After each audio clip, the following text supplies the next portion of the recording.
My terrible boss, the cake boss, CB, stole my perfect, award-winning recipe and fired me right before a major competition. I waited a year, got hired by his biggest rival, and systematically destroyed his reputation and his career using his own stolen ingredients. Part 1. The setup, the scorned baker.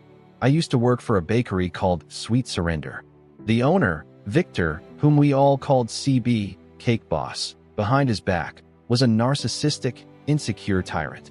He treated his staff like dirt, constantly micromanaging and claiming all successes as his own. My specialty was classic French baking, but with a twist. I spent 3 years perfecting a proprietary recipe for a lavender honey gateau. It was light, complex, and had a secret, non-traditional ingredient, a specific type of heirloom almond flour, that gave it an unparalleled texture. This year, the Regional Baking Guild was hosting the Golden Whisk competition.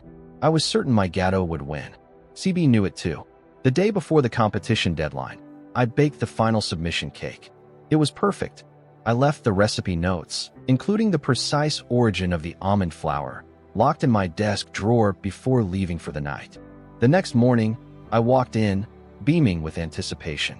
CB called me into his office. "Your work has been appreciated, Oliver," he said, leaning back with a smug, oily smile.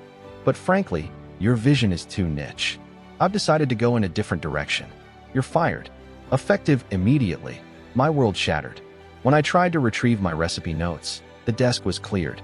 CB was already on his way to the competition, holding my gateau box. He stole my recipe, took credit, and fired me so I couldn't expose him. Part 2. The payoff, the bitter victory. Predictably, CB won the Golden Whisk.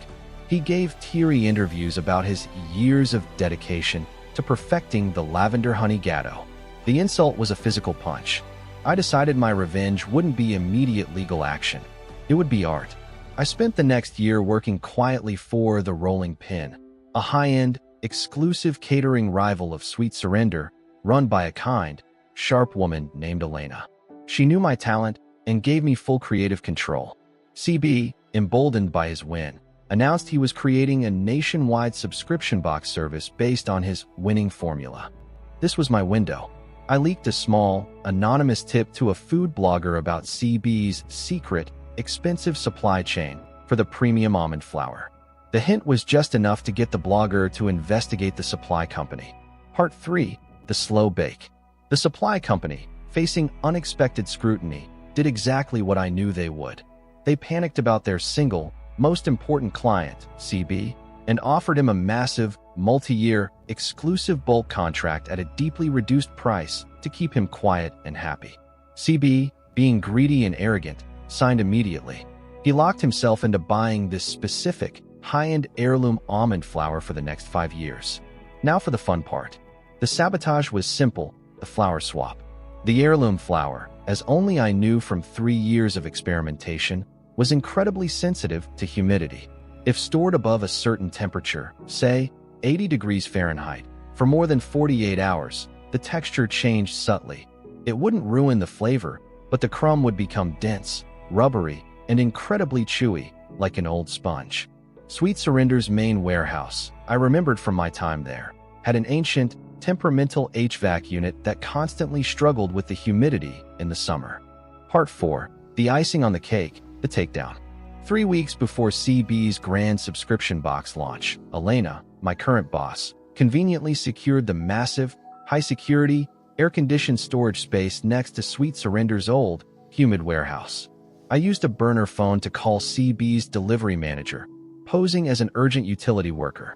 I warned him that an unconfirmed, massive utility shutoff would happen near their location, and to prevent the flour from spoiling, they needed to move it immediately to the climate-controlled facility next door. The manager, stressed and believing it was a minor emergency, paid 2 staff members overtime to move thousands of pounds of the almond flour into the cool, safe storage. The next night, I drove a box truck to the climate-controlled storage unit. Using the key codes I knew from my time working with Elena on inventory and a little bit of old-school lock-picking for the unit itself, I swapped the stock. I removed the perfectly preserved heirloom flour. I replaced it with CB's entire supply of cheap, low-grade almond flour that I had purchased from a wholesaler. But this cheap flour was stored for 72 hours in a car trunk in the sun. It was rancid. I took the pristine flour and donated it to a community cooking school.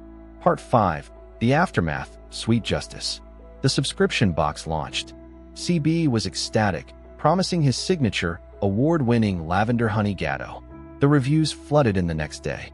Tastes like old socks mixed with soap.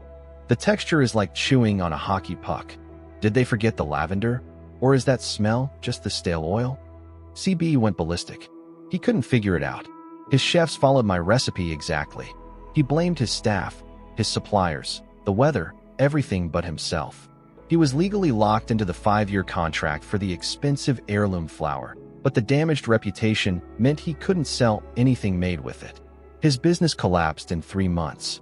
Elena hired almost all of CB's former staff, and she and I launched a new, actually award-winning line of luxury cakes using the exact original recipe, now legally titled the Baker's Valgatto. CB tried to sue me for defamation. Elena's lawyer laughed and presented the original, time-stamped recipe notes I had wisely mailed to myself before I was fired. The last I heard, Victor CB was running a sad little kiosk in a mall, selling mediocre cupcakes. The smell of cheap almond flour probably still haunts his dreams. My revenge? It tasted like lavender and honey, and it was perfectly, deliciously served.